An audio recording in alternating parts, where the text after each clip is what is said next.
I hope everyone had a good Thanksgiving yesterday. I really enjoyed mine. Thanksgiving is my favorite holiday of the year. This is my favorite time of the year. The weather is nice outside. The NFL regular season is hitting its peak. It's wide open in the NFL right now. There is no clear cut favorite. The league is completely balanced. Any team can win on any Sunday. Well, any team besides my Saints, of course. My God. My Thanksgiving was great up until about 7:30 last night. It really hit me last night how badly New Orleans has been spoiled by Drew Brees the last 15 years. For the first time since 2006, I questioned the direction of Sean Payton and the Saints. I think Sean Payton, I don't think he knows what to do. I think he is out of answers. If I didn't know any better, I would think that Sean Payton and the Saints are intentionally tanking this season. The last 4 weeks, I have watched some of the worst offensive football, the worst quarterback play that I have ever seen. Trevor Siemian is an embarrassment. I cannot remember the last time fans in New Orleans have booed the Saints. You probably have to go all the way back to the 90s when we were wearing bags over our heads. But they booed the shit out of the Saints last night, and rightfully so. That performance was unacceptable. People keep piling on the defense. Guess the defense isn't elite like they thought. Where is Cam Jordan? Where's Demario Davis? What the hell do you want the defense to do? The defense is what's been keeping them in games. The problem is they're always on the field. They get gassed out. Trevor Siemian cannot sustain a drive. 3 and out, 3 and out, 3 and out. Sean Payton was so desperate last night, the damn punter was throwing passes. Hell, at this point, I would rather Blake Gillikin be the starting quarterback. I don't know what the Saints are paying Trevor Siemian, but if they are paying him $1, he is overpaid. This kid is the captain of the bum squad. Can't hit a screen pass, can't hit a slant. Hell, this kid can't hit a punching bag. Trevor Siemian stands in front of a punching bag, the damn bag hits him. For the second week in a row, a healthy Taysom Hill is just standing on the sidelines, relaxing all cool, being paid millions of dollars to do nothing. I thought Taysom Hill was the heir apparent to Drew Brees. I thought Sean Payton had a man crush on Taysom Hill. What the hell happened to that? They just paid him again, extended his contract. So what the hell is he doing? Standing on the sidelines, doing nothing. If Taysom Hill is not the starting quarterback next Thursday against Dallas, this season is over, if it's not over already. I was going to go to that game Thursday night against the Cowboys, not anymore. I refuse to spend my money to watch this garbage. Anyway, you guys didn't come on here to listen to me rant about my Saints, so let's go ahead and get to LeBron James. Here we are again, with LeBron James in the news for all the wrong reasons. He was suspended for one game earlier this week for his altercation with Isiah Stewart in Detroit. A suspension LeBron James thought was bullshit.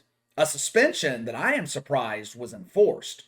Normally, when LeBron James tells Adam Silver to do something, Adam Silver goes above and beyond to please his master. In LeBron's first game back from suspension, he found a way to make headlines again for something non-basketball related. Which, when you think about it, this has become a trend throughout the NBA. This has become a league that rarely generates headlines for things that happen on the court. The NBA has become the National Enquirer of sports. They only make news with controversy off the court. The Lakers were in Indianapolis, take on the Pacers Wednesday night. It was a good game, good game. Lakers ended up winning in overtime. I guess that's a good sign for a team that has underachieved all season. Frank Vogel has a roster full of all-stars that can't get above 500. During overtime, the game was paused for several minutes. Was not for a commercial break. LeBron didn't take another cheap shot at someone and the game had to be paused for a fight. It wasn't a coaching timeout. The game was paused because LeBron James had to take a stand. Now, if you're thinking LeBron James finally took a stand against China, you would be wrong. You know LeBron can't do that. He can't stop the supply of blood money. You know what they say, there's no money like blood money, it just spins better. LeBron James took a stand against the fans. Apparently, there was a group of fans sitting courtside who were heckling LeBron James all night.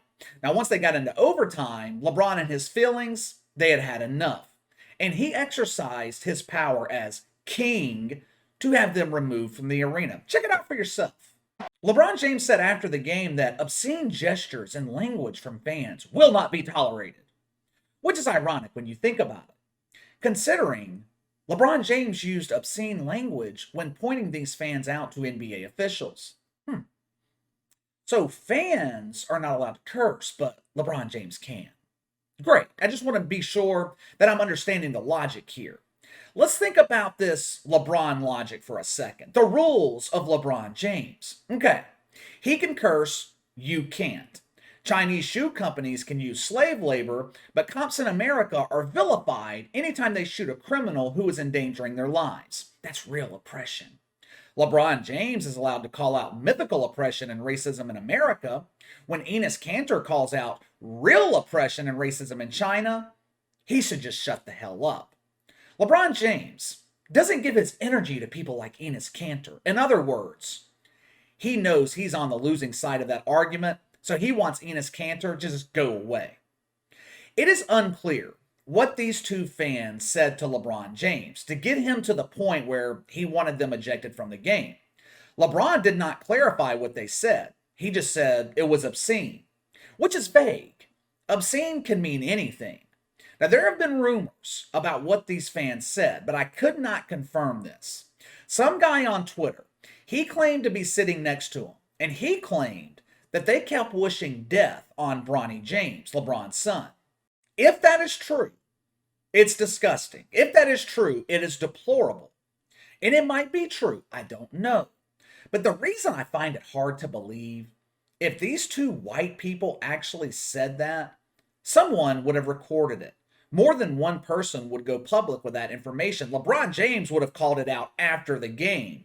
He would have spun it into a racism issue. I find it hard to believe that they did that. So for this video, we're going to treat it for what it is, a rumor. Now let's get to LeBron James having NBA fans ejected from the arena for heckling. This is not the first time he's done this. Back in February, he had 4 fans kicked out of a Hawks game in Atlanta. LeBron had words with some dude. The dude's wife or girlfriend inserted herself into the mix, which should have never happened. A woman has no business getting in the middle of an altercation between men. Either way, she heckled LeBron James to the point where he had her kicked out of the arena. He even gave her a nickname, Courtside Karen. 9 months later, LeBron does it again. Now, maybe I'm out of touch here, but wouldn't LeBron James be the Karen in this scenario? I thought Karen was a woman who unreasonably bitches and complains about something. Isn't that what LeBron James is doing? These fans are being mean to me. They're white and evil. They're hurting my feelings. Eject them immediately. I am the king.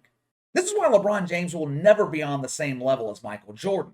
This was actually discussed on Woke Take the other morning. One of the few times in the last 2 years that I find myself in agreement with Stephen A. Smith. JJ Redick was on the show. I think it was Wednesday morning. Stephen A. is trying to make the point that LeBron James is not feared like Michael Jordan was feared. Michael Jordan was feared throughout the NBA. Hell, his own teammates were afraid of him. LeBron James has never been that way. He doesn't have that killer instinct Jordan had. Michael Jordan, he wanted to embarrass you. He wanted to humiliate you. Ask Clyde Drexler. Ask Byron Russell. LeBron would rather be friends. He wants everyone to get along. Stephen A. Smith was absolutely right, but JJ Redick torched him on live television. It's the reason ESPN doesn't pair Stephen A. against people with intelligence on a regular basis. I would be shocked if JJ Redick becomes a regular on Woke Take after what happened Wednesday, because he embarrassed Stephen A. Smith. LeBron having fans ejected for a second time, it shows his weakness. This would have never happened in the 90s. It would have never happened in the Jordan era. Watch old games, fans in Detroit, Indiana, New York. Michael Jordan was relentlessly jeered. Fans talked all kind of shit to him. Did MJ run to the officials, snitch on the fans, have them kicked out of the game? No. You know how Michael Jordan shut fans up? the scoreboard. I just thought it was ironic. LeBron James loves to call white women Karen, but he acts like a Karen himself. All right, let me know what you guys think of LeBron James having fans ejected from a game for the second time this year. Sound off in the comments below. Make sure to like and subscribe. Click the notification bell to receive all notifications from the channel. Best way to contact me is by email at btlkc84@gmail.com, KC_BTL84 on Twitter. I'll see you guys later.